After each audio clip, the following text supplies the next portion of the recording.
रयत शिक्षण संस्थेच्या जिंती विद्यालयामध्ये सध्या कार्यरत आहे। हे वैदिक वाङ्मय जी वैदिक आपली संस्कृती आहे, हडप्पा संस्कृतीच्या नंतर जे निर्माण झालेली संस्कृती इसवी सन पूर्व 1500 ते 6व्या शतकापर्यंत ही पूर्ण वैदिक संस्कृतीवर आधारलेली काय म्हणते समाज रचना आहे। आणि याच्यामधून मुलांना जी ज्ञान वेदांची ओळख होत का अभ्यासक्रमात दिले तर त्यामधून कोणती अध्यात्मिक आपल्याला साध्य करायचे आहे। तर यामध्ये एक ध्येय आहे की आपल्या वेदांचं महत्व आपल्या विद्यार्थ्यांना पहिला आपण पटवून दिलं पाहिजे। कारण आपले जे 4 वेद आहेत त्या 4 वेदांचा अभ्यास पाश्चिमात्य देशामध्ये सुरू आहे आणि ते देश यावर संशोधन करून त्यामध्ये त्यांनी औषधं तयार केली आणि तीच आपल्याला भल्या मोठ्या किमतीने विकली जात आहे। आपल्यासाठी मानवाच्या गरजेसाठी जे आवश्यक घटक आहे ते या वेदामध्ये आहे। समुद्रांच्या लाटांचं घोंगावणं तर हे यामध्ये येतंय। यामध्ये औषध निर्मिती म्हणजे ती क्षमता वृद्धी त्याची व्हायला पाहिजे, बरोबर आहे ना? ठीक आहे, धन्यवाद, छान केलं। ओके, धन्यवाद सर। गेल्या वर्षी आमच्या माननीय गट शिक्षण अधिकारी या मॅडमनी कृती संशोधन सांगितलेलं, तर तुम्हाला उपयोगी येईल म्हणून मी कृती संशोधनाचं नाव सांगते। इयत्ता 6वीच्या विद्यार्थ्यांना वैदिक संस्कृतीमध्ये येणाऱ्या अडचणी व त्यावरील उपाययोजना म्हणजे समस्या शोधणे व त्यावर आपण परिणामकारकता अभ्यासणे असा हा कृती संशोधनाचा माझा हा विषय होता।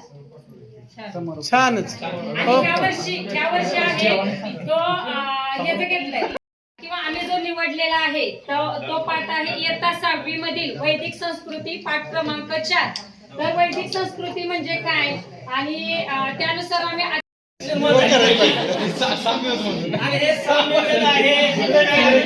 खूप छान सर।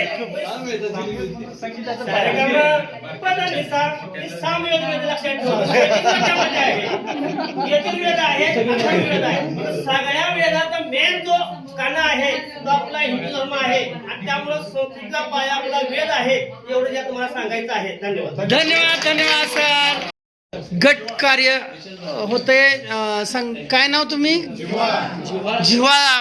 खरंच तुम्ही जिव्हाळा हिवाळ्यात लावलेला आहे आणि आता त्यांचं सादरीकरण सुरू होतं। इयत्ता 10वीतील एक पाठ आम्ही निवडला आणि त्या पाठाचं नाव आहे सोनाली नावाचा पाठ आहे। हा जो पाठ आहे या पाठातून आम्हाला प्राणीमात्रावर दया करा पहिली गोष्ट, आणि दुसरी गोष्ट म्हणजे काय की जंगली प्राण्यांना जंगल हेच त्यांचं घर आहे, जंगली प्राण्यांना आपल्या घरी आणून पाळू नये असा संदेश देणारे डॉक्टर पूर्ण पात्रे नावांचा डॉक्टर एक नात होती, तिचं नाव दीपाली, आणि हे तिन्ही एकत्र राहायचे, खेळायचे, पण प्राण्यांचे स्वभाव आणि मुलीचा स्वभाव त्यात हे दोन्हीही जंगली प्राणी आणि त्यांचे स्वभाव त्यातल्या गमती जमती या पाठात सांगितले। या पाठातून आपल्याला या प्राणीमात्रावर कशी दया करायची आणि जंगली प्राणी आणि आपण पाळीव प्राणी यातील फरक ओळखणे आणि जंगल हेच त्या प्राण्यांचं घर आहे असं सांगणारा या पाठ आहे। या पाठाचा आम्ही क्षमता वृद्धीनं विद्यार्थ्यांची क्षमता कशी वाढावी हा चालेल। प्रश्न प्रकारामध्ये आपण आठवणे म्हणजे ज्ञान या कौशल्यावर आधारित आम्ही प्रश्न बनवलाय की तुमच्या घरातील पाळीव प्राण्याशी तुम्ही कसे वागता। मग याच्यावर आधारित प्रत्येक मुलाचं उत्तर वेगवेगळं येऊ शकतं। त्याच्या घरात मांजर पाळीव प्राणी असू शकतो, कुत्रा पाळीव प्राणी असू शकतो, त्याच्याशी संबंधित दैनंदिन जीवनाशी निगडीत तो प्रश्न आहे आणि त्यामुळं त्याचं ज्ञान याच्यातून जागृत होणार आहे। ते जंगली प्राणी कोण कुणाच्या घरात पाळीव नसणार आहे, त्यामुळे कुत्रा, मांजर, घोडा असेल अशा प्रकारच्या पाळीव प्राण्याविषयी तो माहिती सांगणार आहे। त्यानंतर समजून घेणे या भागामध्ये आम्ही जंगली प्राणी व पाळीव प्राणी यांची तुलना करा हा प्रश्न निवडलेला आहे। आता जंगली प्राणी आणि पाळीव प्राणी हे मुख्यतः आपल्याला मुलांना तर माहीतच असतात, तरी सुद्धा प्रत्येकाचं उत्तर हे वेगवेगळं येऊ शकतं की जंगली प्राण्याची काय वैशिष्ट्ये आहेत की तो जंगलात राहतो, पाळीव प्राणी आम्ही पाळतो तर तो कुत्रा असेल तर आम्हाला चावत नाही परंतु घराचं रक्षण करतो। अशी प्रत्येक मुलाची वेगवेगळी उत्तरे येऊ शकतात, त्याच्यातून त्याचं काय आकलन आहे जंगली प्राण्याविषयी आणि पाळीव प्राण्याविषयी हे त्यातून दिसून येणार आहे। अंमलबजावणी म्हणजे उपयोजन अंतर्गत आम्ही हा प्रश्न निवडलेला आहे की जंगली प्राण्यांच्या सुरक्षिततेबाबत तुम्ही कोणती काळजी घ्याल। आता जंगली प्राणी म्हटलं की बरेच आपण पाहतो की पूर्वी शिकार केली जायची, पूर्वीच्या काळी राजे वगैरे काय करायचे प्राण्यांची शिकार करायचे आणि त्याच्यामुळे पाळीव प्राण्यांची संख्या कमी होत चाललेली आहे। आता सध्या या शिकारीवर बंदी आलेली आहे आणि मग आपण या जंगली प्राण्यांना वाचवण्यासाठी काय करू शकतो? सध्या आपण बघतो की वणव्यांचे प्रमाण आपल्या भागात भरपूर आहे, वनवे लावले जातात. तर मुलांना हा संदेश आपण त्याच्यातून देऊ शकतो की या वनवे लागतात, त्याच्यामुळे आपण जंगली प्राण्यांना इजा पोहोचवू शकतोय, त्यामुळे आपण वनवे नाही लागले पाहिजेत. हा एक संदेश त्याच्यातून मुलांना पोहोचवू शकतो. त्याच्यातून विश्लेषण मध्ये जंगली प्राणी आपल्या परिसरात आल्यास आपली वर्तणूक कशी असेल? आता आपण जंगली प्राण्याचं नाव काढलं तरी घाबरतो. आपल्या भागामध्ये बरेचसे जंगली प्राणी आहेत, तरी सुद्धा त्यांना न घाबरता आपण त्यांच्याशी कशा पद्धतीने वागलो, म्हणजे आपण जंगली प्राण्यांना इजा केली तर ते आपल्याला इजा करतात, अन्यथा ते आपल्याला अपाय करत नाही. हे मुलांना समजून सांगून त्यांच्यापासून वाचण्याचे उपाय आपण त्यांना सांगितले पाहिजे. यासाठी आम्ही आमच्या हायस्कूलमध्ये पण, आमच्या श्री ज्योतिर्लिंग विद्यालय मेंढ हायस्कूलमध्ये पण आम्ही वन विभागाच्या अधिकाऱ्यांना बोलवलं होतं. आणि आमच्या भागामध्ये बिबट्याचा वावर खूप आहे, म्हणजे बरेच जण शेळ्या वगैरे घेऊन जातात, बऱ्याच लोकांच्या शेळ्या खाल्लेल्या आहेत बिबट्यांनी. तर त्या लोकांनी त्या मुलांना समजून सांगितलं की अशा प्रकारचा प्राणी समोर आल्यास तुम्ही काय करू शकता, हे त्या वन विभागाच्या अधिकाऱ्यांनी अतिशय सुंदररित्या त्या मुलांना सांगितलं. त्यानंतर साप, आता अगदी धरणाच्या कडेला म्हटलं तरी धरणाच्या पायथ्याला आमचं शाळा आहे, तर साप, सरडे, घोरपडी बरेचसे प्राणी आमच्या परिसरात येतात. तर त्यांच्यापासून वाचण्यासाठी आपण कोणती उपाययोजना करू शकतो, आम्ही थोडक्यात त्या मुलांना सांगितलेलं आहे. त्याच्यानंतर मूल्यमापन या प्रश्नांतर्गत सोनाली व रुपाली यांची स्वभाव वैशिष्ट्ये स्पष्ट कर. आता पाठ शिकल्यानंतर सोनाली व रुपाली लेखकाची कुठली पुस्तकं सुचवा वाचायला. मारुती चित्तमपल्लींचं या लेखकांचं जे त्यांची जी भटकंती आहे जंगलातील भटकंती भाग 1, 2, 3 ते जरी वाचलं तरी सुद्धा त्यांना प्राण्यांची जवळीकता साधता येईल, पशुपक्ष्यांचे आवाज कळतील, आपल्या परिसरातील पशुपक्ष्यांची तुलना करतील, याबाबतची माहिती त्यांना योग्य प्रकारे मिळू शकते. आपल्या परिसरात कुंभार त्यांची पुस्तकं आहेत. आता तिसरा गट आलेला आहे, म्हणजे यामध्ये रामानुजन गट कार्य त्यांचं आहे, ते आता त्याबद्दल सांगा. आजच्या गटकार्याचा हेतू असा आहे की जो काही घटक आपण शिकवणार आहे तर त्याच्यावरती जर आपण मुलांचं मूल्यमापन करणार आहे तर त्याचं मूल्यमापन करताना जे प्रश्न प्रकार असणार आहे त्या प्रश्न प्रकारावरती आधारित हे गटकार्य आहे. अध्याय निष्पत्तीनुसार प्रश्न निर्मिती, म्हणजे प्रश्न निर्मिती कशा स्वरूपाची असेल तर प्रश्न निर्मितीमधले 2 घटक आहेत त्याच्यामध्ये. एक आहे LOT म्हणजे लोवेस्ट ऑर्डर थिंकिंग, म्हणजे निम्नस्तरीय विचार करायला लावणारे प्रश्न, आणि दुसरा प्रकार आहे HOT म्हणजे हायर ऑर्डर थिंकिंग क्वेश्चन, म्हणजे उच्चस्तरीय प्रश्न, म्हणजे उच्च स्तरावरचे विचार करायला लावणारे प्रश्न. मग या घटकानुसार, या नियमानुसार आपल्याला काय करायचं आहे, विद्यार्थ्यांचं विशिष्ट जो आपण घटक शिकवलेला आहे तर त्यानं ती कुठपर्यंत आकलन केलेलं आहे, तर ह्या प्रश्न प्रकारानुसार आपल्याला त्याचं काय करायचंय, मूल्यमापन करायचं आहे. तर आम्ही निवडलेला घटक आहे 6 ते 8 साठी प्रत्येक वर्गाला असणारा वैजिक राशी, आणि त्याचं स्पष्टीकरण पाटील मॅडम करते.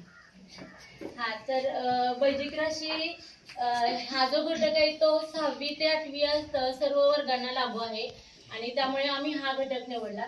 तर या घटकामध्ये आम्ही ज्ञानावर आधारित सहगुणक ओळखा असा एक प्रश्न प्रकार घेतला. त्यामध्ये आम्ही 2 एक्झाम्पल्स इथं दिलेत, x वर्ग आणि दुसरं 5m-4. म्हणजे यामध्ये तो विद्यार्थी त्याला हे झालेलं आहे अगोदर, तर तो ओळखण्याचा प्रयत्न करेल की यामध्ये सहगुणक कोणता, चलाचा सहगुणक कोणता आहे वगैरे. तर हा लोएस्ट ऑर्डर थिंकिंग स्किलचा क्वेश्चन आहे. त्यानंतर दुसरा आकलनावर आधारित आम्ही त्याच्याशीच रिलेटेड काही प्रश्न घेतलेले आहेत की पदावरून राशींचे वर्गीकरण करा. म्हणजे ह्या वैजिक राशी आहेत त्यांचे प्रकार पदावरून पडतात, म्हणजे एकपदी, द्विपदी, त्रिपदी असे पडतात. तर तो विद्यार्थी ह्या एक्झाम्पलचं म्हणजे ऑब्झर्वेशन करणार, म्हणजे निरीक्षण करणार आणि तो सांगणार की ह्या कोणत्या, म्हणजे ह्या ज्या राशी आहेत त्या कोणत्या, त्यांचं वर्गीकरण काय आहे, म्हणजे कोणत्या प्रकारात येतं ते. त्यानंतर उपयोजनात्मक मध्ये आम्ही त्यांना सांगितलं की एक चल दिलेला आहे आणि तो चल घेऊन तो विद्यार्थी स्वतः एक्झाम्पल तयार करणार आहे. तर असं हे उपयोजनात्मक दिलेलं आहे. त्यानंतर हायली ऑर्डर थिंकिंग स्किल मध्ये विश्लेषणात्मक एक ऍक्टिव्हिटीज त्याने पूर्ण करायचे. म्हणजे हे 3 प्रकार झाल्यानंतर त्याला जे ज्ञान आकलन झालेलं आहे त्यावर आधारित तो ही ऍक्टिव्हिटी पूर्ण करेल. म्हणजे स्वतः उदाहरण तयार करेल आणि हे बॉक्सेस इथं तो फिलअप करणार आहे किंवा भरणार आहे. त्यानंतर मूल्यांकन मध्ये तो काय करेल की इथं आम्ही एक एक्झाम्पल म्हणजे राशी दिलेली आहे आणि ही सॉल्व्ह करून त्याला सांगायचे की ह्या राशीचा प्रकार कोणता आहे. म्हणजे प्रथमदर्शी जरी त्याला ही त्रिपदी दिसत असली तरी ही त्रिपदी नाही, म्हणजे तो ते इथं सोडवणार आहे आणि नंतर तो त्याचा प्रकार ओळखणार आहे. म्हणजे त्याला किती ज्ञान अवगत झाले हे इथं त्याला समजणार आहे. आणि इतर नवनिर्मितीमध्ये हा एक हायली ऑर्डर थिंकिंग स्किलचा प्रकार आहे.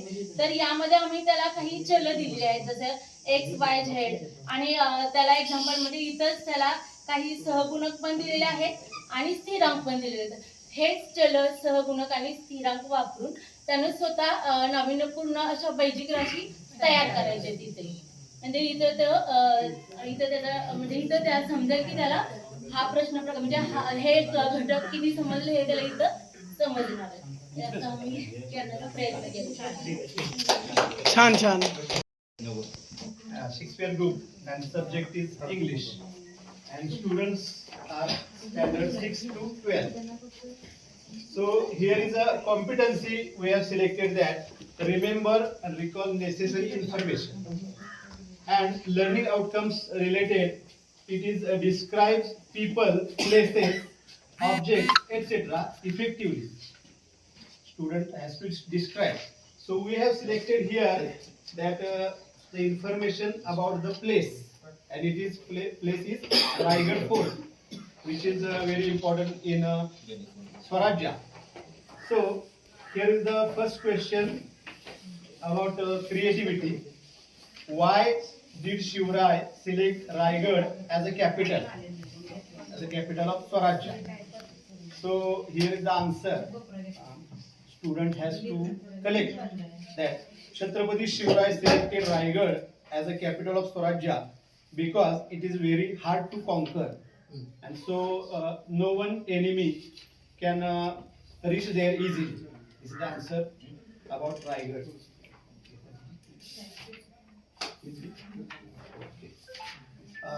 In synthesis, next question: what is uniqueness of Raigad? We can here think about that. Raigad is in hilly area of Sahyadri, and enemies have to face many hurdles to reach Raigad. So it is safe place for the capital, and so Shivarai selected. It is uniqueness of Raigad. Analysis: where is it situated? Raigad is situated in a hilly area near Mahad in Maharashtra. Next, application: explain important points on Raigad. Some important points when we reach Raigad or visit Raigad.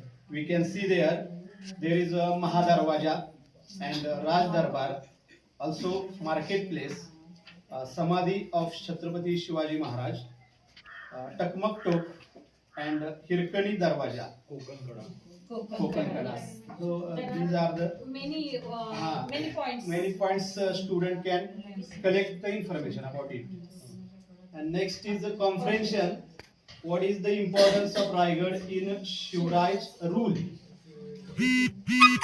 There is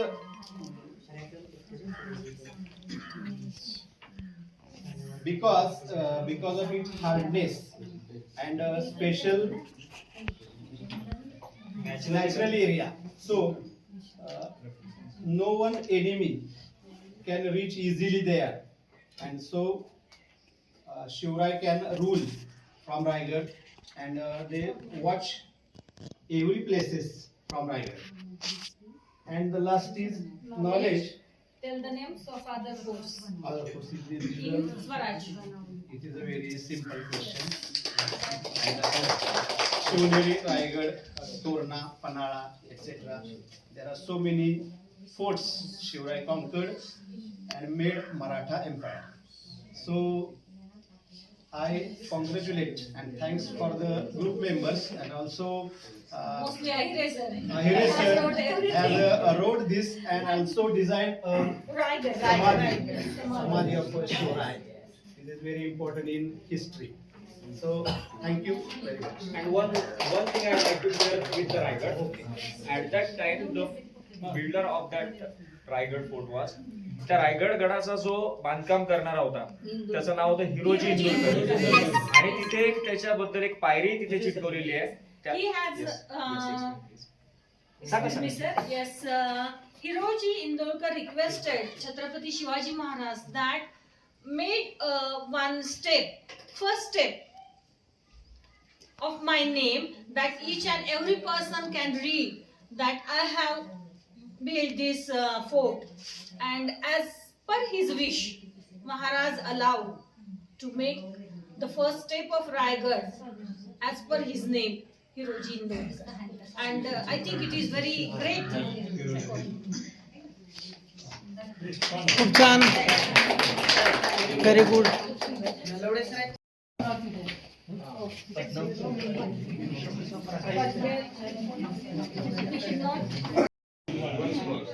चहा सोबत नसते खारी आमच्या जाधव सरांची कविता लय भारी. धन्यवाद. आणि गटकार्य आपण बघतोय सायन्स क्लब असं नाव दिलेलं आहे गटाचं. आणि आपण आता एकच मिनिट, हो सॉरी त्यात स्वभाव दत्तरा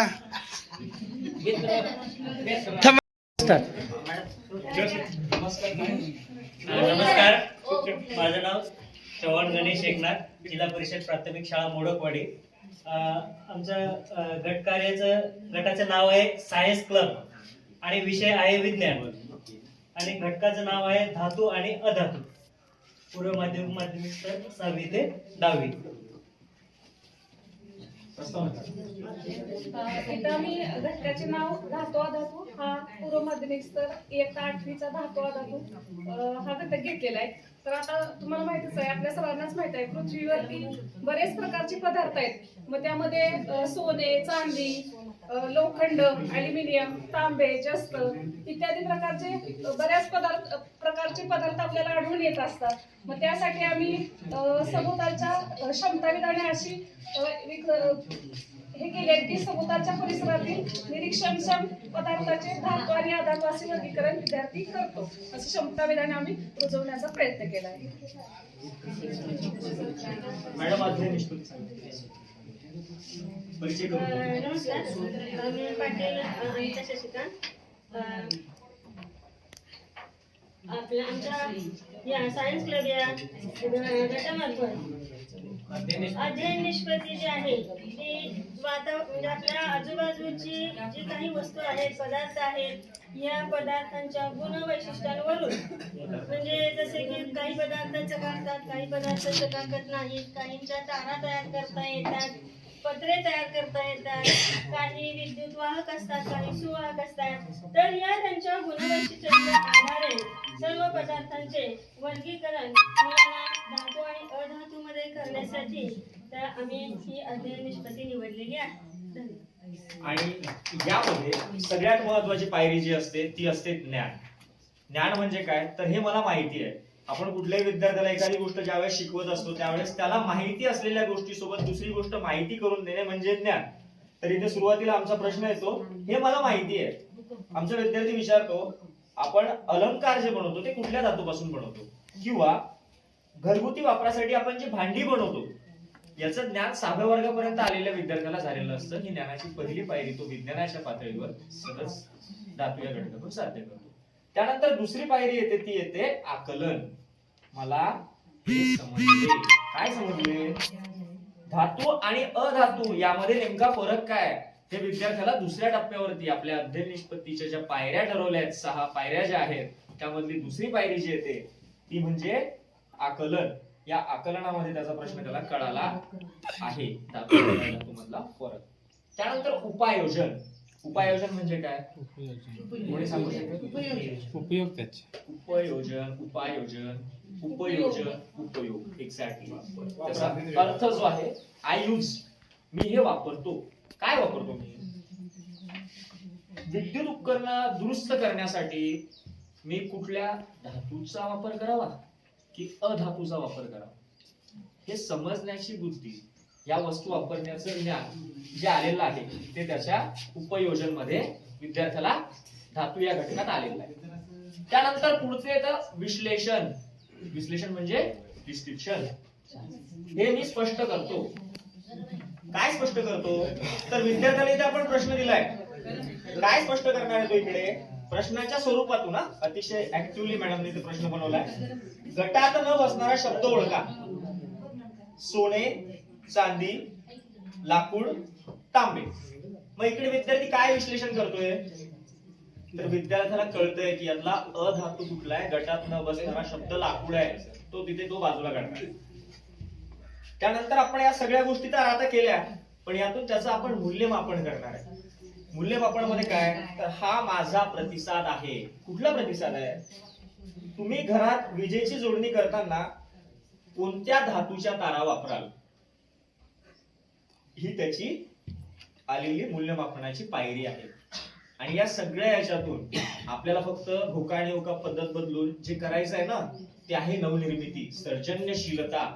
ही नवनिर्मिती काय असणार आहे तर तो विद्यार्थी, अशी अपेक्षा आहे बरं का याची 2.0 ची, हे मी करू शकतो किंवा हे मी करण्यात प्रावीण्य मिळवेल. तांब्याच्या तारेची कुंतल तयार करून त्याचा विद्युत चलित्र तयार करण्यासाठी वापर करेल इथपर्यंत विज्ञानात तो विद्यार्थी धातू आणि अधातू या घटकापासून पुढे नेता येऊ शकतो. अशा या 6 पायऱ्या मी कव्हर करायचा प्रयत्न केला. खूप छान.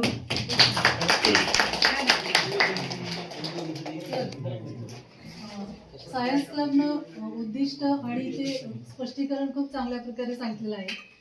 फक्त मला एक शंका वेगळीच आहे, ती म्हणजे वरती तुम्ही गटाचं नाव सायन्स क्लब दिलेलं आहे आणि शिक्षकांची नावं लिहिताना सह्याद्री शिक्षक असं काय? सहभागी.